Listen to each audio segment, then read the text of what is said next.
Welcome to the Octopod. I'm Kyle Davis, head of the Office of the CTO. Join us as we dive into the latest technologies and trends shaping business. Whether you're a tech enthusiast, a business leader, or just looking to stay ahead in the digital age, this podcast is for you. Let's unlock opportunities with technology together. Let's jump in.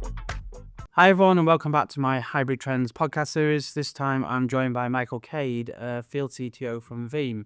Michael, do you want to just introduce yourself to everyone? Yeah. Hey, Rob. Happy to be here. So yeah, I've been at Veeam for coming up 11 years. So I've seen us grow from that virtual machine backup company for little old vSphere right through to protecting all the data all over the place, but also defining what our strategy looks like. How do we protect our customers' data? No, sounds good. Good tenure as well. So certainly been some change in the industry over that 11-year period, and we'll get some insights from you on that in just a minute. So for everyone listening, today we're going to be talking about the trends and demands impacting the world of data and cyber resilience, unexpected probably from who we've got in the room. Part one, we're going to talk really about what we saw, what did 2025 teach us overall, and then in part two, we're going to dig into the acquisition by Veeam of security.ai, which may seem not in line with a data protection company, but actually there's a really interesting link there that I think is worth sticking around for part two on. So hopefully you tune in for that as well. So let's dig into it, Michael. Yeah. So, 2025 was a hell of a year from a cyber perspective, but what are your takeaways and what are the sort of big themes that customers are sort of chewing your ear off about? So I think the first thing I'll mention is around data being everywhere. The sprawl of data across multiple different systems, multiple different platforms. I won't get into the hypervisor Hunger Games. That's an episode or several episodes on its own. But data lives everywhere. Data is no longer just in that data center. Data lives in SaaS, PaaS, cloud, on-prem, across different storage. Like there's lots going on, and I don't think 2025 and going into 2026, these trends aren't slowing down. But the important thing from a cyber perspective is that that's a bigger attack surface. When it was all under one roof, it kind of meant, well, I've just got to protect the doors in and out of that particular platform.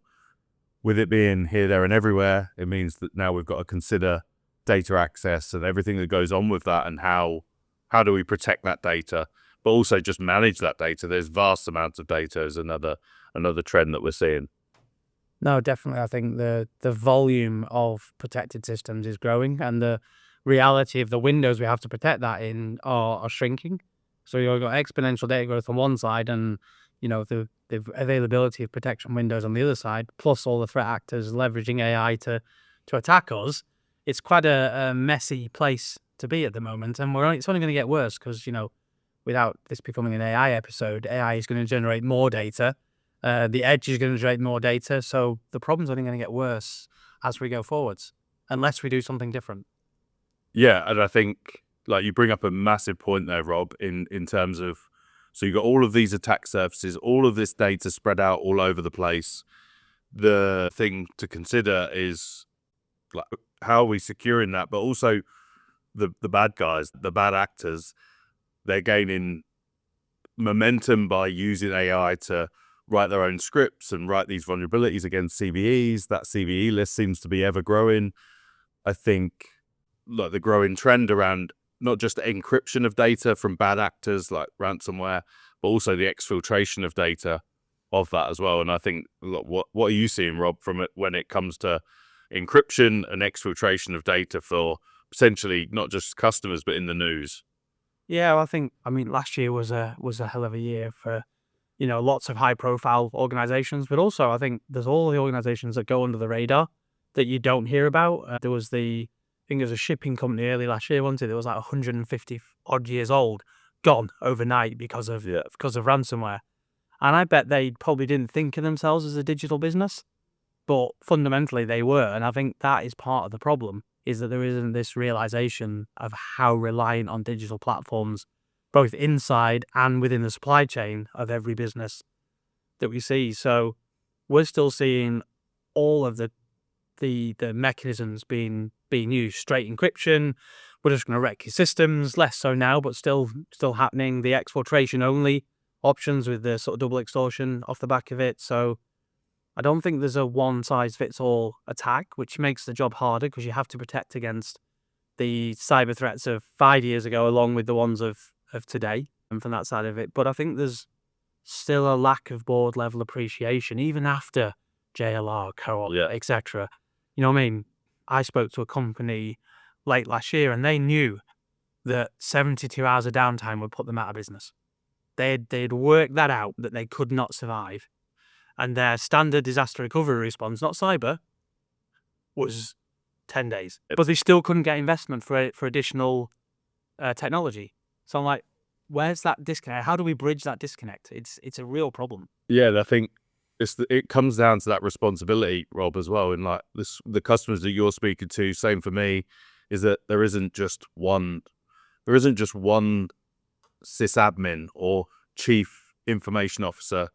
Maybe our organization trees 10 years ago were a lot easier and simpler, because now we've got chief risk officers, chief data officers, chief information officers, and it's about finding where that responsibility is as well, to what system, what data system, what platform, where does that responsibility lie? Because these threats are happening and they're only going to get more advanced and harder to track. And like you say, that the long tail doesn't go away.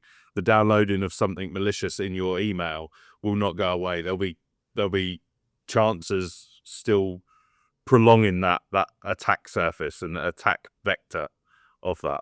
Yeah, and I think that's the sort of strategic debt that sits in every organization is always going to be a threat piece. And I think part of the problem is the businesses are trying to drive innovation, drive forwards into new markets, into new revenue streams to keep them relevant against their competition.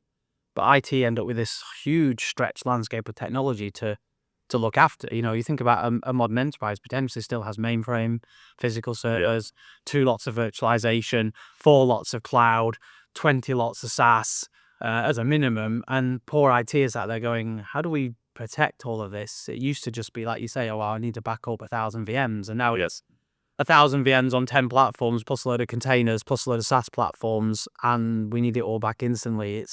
It is a myriad of challenge for sure. I think also on that, there's a massive gap between the engineers, the feet on the street that are having that, like they've got the realization of, well, we're not going to be able to get this back in X amount of hours, days, sometimes weeks, to the C-levels that are potentially under the impression that everything's rosy, everything's great. We invested in DR 3 years ago, so we're cyber protected, aren't we? Yeah. It's the same thing. Yeah. All going ear sorted, tick boxes all over.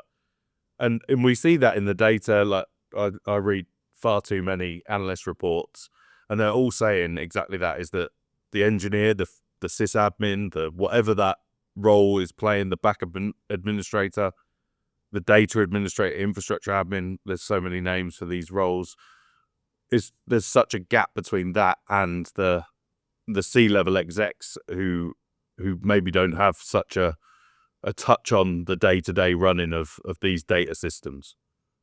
Definitely. I think there's education at that level that we all need to work on as an industry as a whole. So we talk about these concepts like minimal viable company, and then you ask, how can we define that? And the business doesn't engage with IT. So we get into this catch-22 of, well, IT don't know, the business won't engage. There needs to be a connection there that only C-level is going to be able to bridge that gap. And similarly, when we talk about concepts like cyber RTOs being different to normal RTOs. Yeah. And I had a great example last year with a bank, and their standard RTO for their tier 0 systems was less than a minute for a standard disaster. Yeah. Excellent. They spent a long time talking to their board to agree what their cyber recovery point would be. And they settled on 72 hours for the same systems. The mind shift at board level within that organization to understand the difference between traditional disaster and cyber disaster in such a critical area, to go from minute to hours, that's a mindset change. And if you're already in days, your cyber recovery is going to be weeks. Will your business survive that? That is the conversation that needs to be had at the C-level to get them to understand the implications of this, so we don't have more JLRs of the world happening. Yeah, and I think that's super interesting as well, right? Disaster recovery, and based in the UK, we talk about like our disaster recovery is fire, flood, and blood. We don't necessarily we don't experience, to some degree, we don't experience like natural disasters. Yes, there's a lot of flooding that happens around the UK, but disaster was always that insurance policy. We had to protect that data for when bad things happen to our data center. It goes underwater. It's generally the only real disaster that we have to put up with. Maybe it's power. Maybe it's like, Well, hardware is a lot more resilient today than it's been. 10 years ago and 20 years ago when I was installing these things, you were installing because you were guaranteed to have a NIC failure and a mainboard failure, but the hardware is just better these days. whereas, like you say, cyber, if you were to get into that cyber realm of oh, I need to be back in a minute, that, do you even understand what's been infected or what's been encrypted, what's changed, what's moved? And you've got to have a great grasp on what that data looks like, what that landscape looks like, and bringing back the most appropriate mission critical data first, and having a good grasp on that data. But it's a business process thing. At the end of the day, the data is the data, but if you don't understand the process and how that connects and how the business operates at a fundamental level, how do you bring the right things back at the right time? You can't. And it's a similar conversation with how do you do agentic AI and automation? You need to understand the business process. So actually all this stuff kind of comes together as a great, I don't know, pinnacle, whatever you want to call it, of things that need to be done, but they're all going to end up with the same outcome. Sort your data out will help you sort your disaster recovery out, will help you sort your cyber recovery out, will help you deliver your AI better, which will help you innovate better. But it's getting that message into the right people's heads that's the general challenge, I think, in most organizations. Yeah, and I think that's a fantastic point, Rob, because I think we generally, as Veeam, we speak to the technologist in the bottom of the building, coining like the IT crowd. They don't know what that data is. They don't know how important that data is. That conversation needs to be had upstairs with the app owners, the data owners, to understand the criticality, because Sarah's data in finance is always going to be the most important data to her. But then we need to know if Tom's data in HR, or his data, is obviously the most important, but the business needs to decide what is the most critical. And if there's a bad thing that happened, do we actually need either of them, or is it the mission, like point of line system that actually makes us money and sells us product? We probably need that first. So everyone's going to fight for ownership of the most important data. But again, it goes back to your business decision and business process. The business has to decide what is the gold, what is the bronze, what is the silver. Should have put them in order, but yeah.